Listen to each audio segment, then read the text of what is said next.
Iranian Foreign Minister Mohammad Javad Zarif is in Brussels today for talks with top EU officials on the future of the Iran nuclear deal. Zarif has already held what he called a constructive meeting with the EU's top diplomat, Federica Mogherini. Next on the agenda, talks with the foreign ministers of Germany, Britain and France. Tehran is urging Europe to resist pressure from Washington. That's after the U.S.'s move to withdraw from the pact cast doubt over the deal's future. Well, we have so much to unpack. DW's head of Farsi, Jamshid Barzegar, is here with me to help explain it all.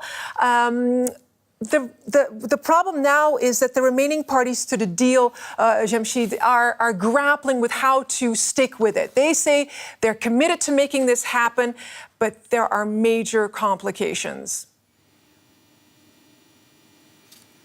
Yes, there are actually. First of all, Iran doesn't want to enter in an endless round of negotiation while it's suffering from U.S. sanctions. Second, Iran president in the internal power struggle is under pressure and he wants to change the situation as soon as he can. So this is why actually they gave that 60 days ultimatum to the EU to reach an agreement, but it is very unlikely at this point that they can do it so quickly because there are so many different views and topics on the table. And what happens if they don't meet that deadline, Jamshid? Yeah, it's a really big question and that we don't know yet.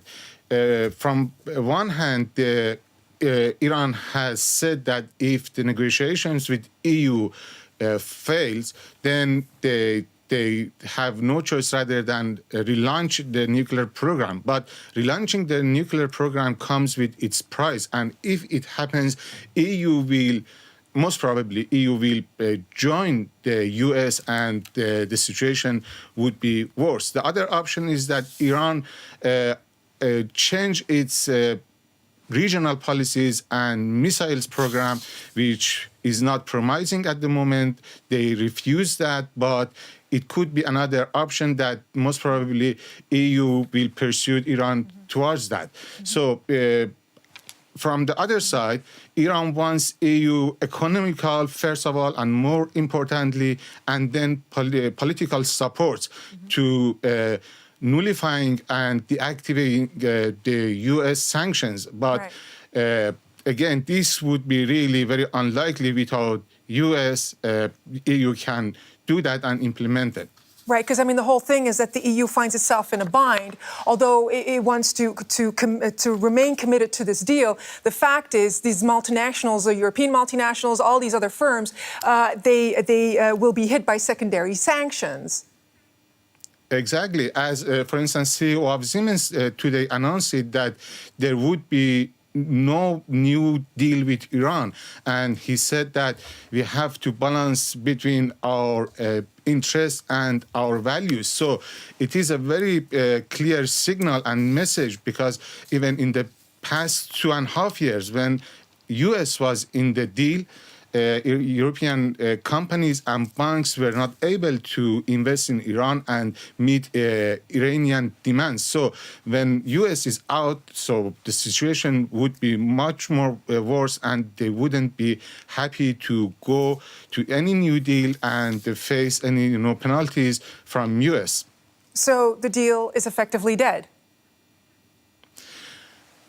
Hard to say, but yes, at this situation, it is very, very difficult. But there is a possibility, as Donald Trump himself said that when he announced the exit of the deal, he said that we are open to a new deal with Iranian if they accept. And he repeated that.